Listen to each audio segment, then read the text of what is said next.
Queen's Gambit is a hit, without a doubt. Viewers all over the world cannot stop talking about the chess player and the story that has grabbed their attention and mostly hearts just like that. This miniseries, created by Scott Frank and Allan Scott, was first aired on the 23rd of October 2020 and became Netflix's most often watched picture in its category in less than 4 weeks. Unfortunately for many, it is a completed story and no further seasons are yet to come. However, we are going to help the desperate fans and try to find something more behind their favorite series.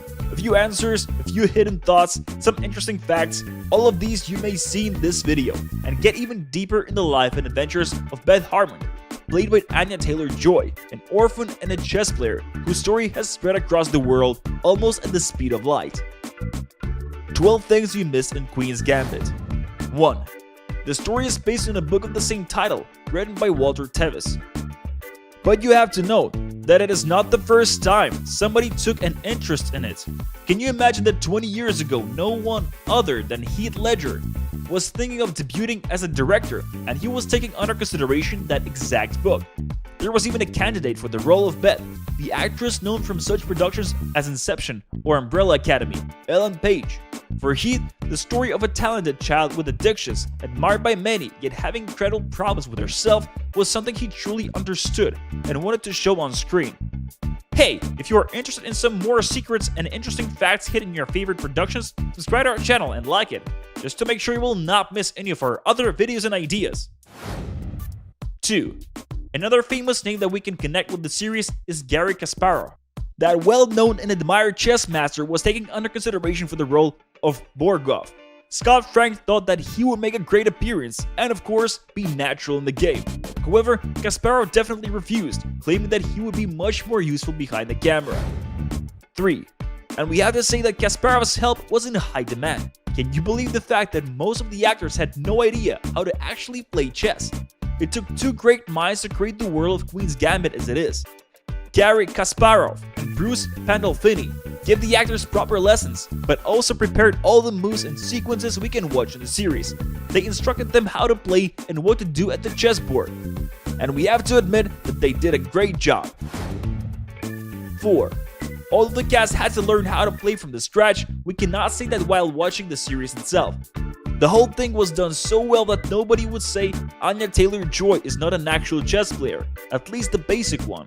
Yet, she was brilliant in her role, showing all the shadows of Beth and her struggle along the way. And how did she know how to play?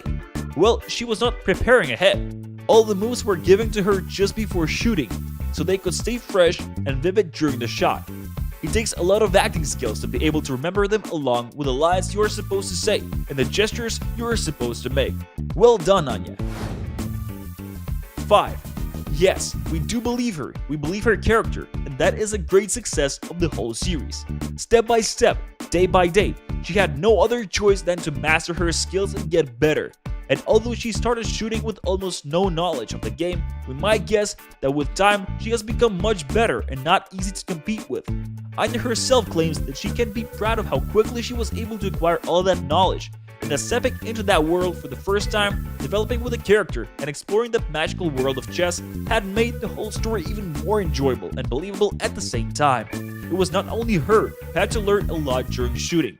Also, Thomas Brody Sangster and Harry Melling had to go through a course of trainings, and now we can be sure that they know what they are doing. 6. And as we have already mentioned the names of the other actors of the cast, we might take a look at them for a moment. Haven't you heard these names or seen those faces before? Do they ring a bell? We are pretty sure they do. Thomas Brody Sangster was in the Game of Thrones as Jojen Reed. Marielle Heller in the series known as Alma Wheatley, a substitute of mother for Beth, is famous for A Beautiful Day in the Neighborhood or Can You Ever Forgive Me, films she has directed. And what about that guy? For many of you, his face may seem familiar, but the actor himself has changed a lot and can be difficult to identify. Harry Melling. Harry Beltic in the series is best known for his role of Dudley Dursley, a spoiled and unpleasant cousin of Harry Potter. Anya Taylor-Joy is also a great fan of the story about a young wizard in the School of Magic and used to read the books as a little girl.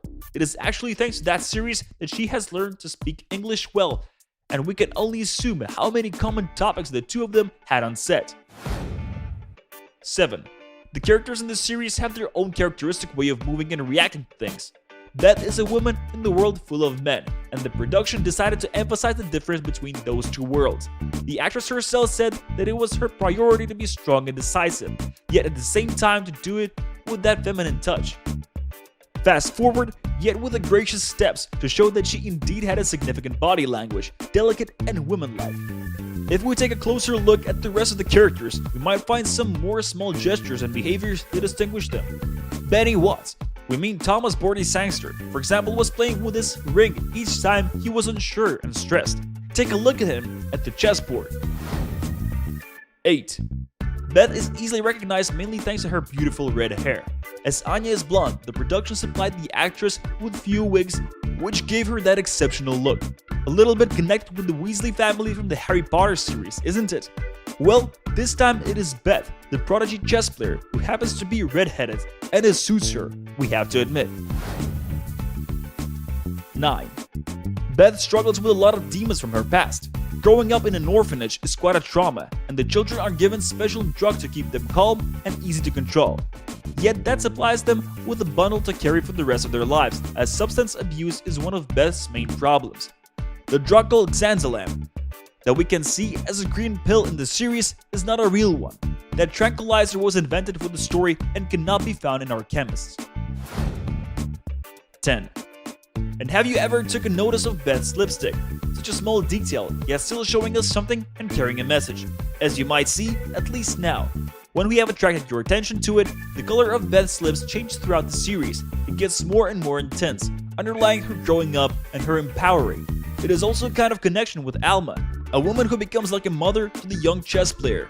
Their relationship is unique and touchy, with the color of the lipstick in the background. 11.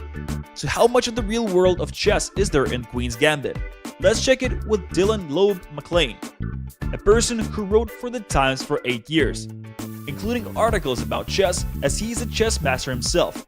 Well, first of all, he emphasized that the speed of chess games is not quite the one people usually keep. In real life, they can take their time as they are able to take advantage of 2 hours and 40 moves. Of course, in the film industry, it is simply impossible to make a film with 2-hour-long games of chess. But as the production wanted to make them as realistic as possible, we can observe the moves on the board. However, they happen much faster. Oh, and the talking at the chessboard, strictly inappropriate. And once again, can you imagine a film without a word for a longer time? 12. But there are things that McLean has actually approved and liked. We are talking here about an extremely important matter, which is the atmosphere and the overall impression of the game. According to the chess master, the tension at the table is real and can be easily found in a real chess tournaments. The dim places, rather cheap equipment, that is all true in real life, especially if we take under consideration the scope of time the series is talking about. After all, the producers wanted to be in line with the real tournaments, and most of the games are taken from those that have really happened sometime in history. Like the one from 1955 in Lithuania, presented in the series as a game between Beth and Harry in Kentucky. Now, are you ready to watch your favorite series once again? Or have we made you watch it for the first time? Subscribe to our channel and like it, as we are coming with many more fan facts.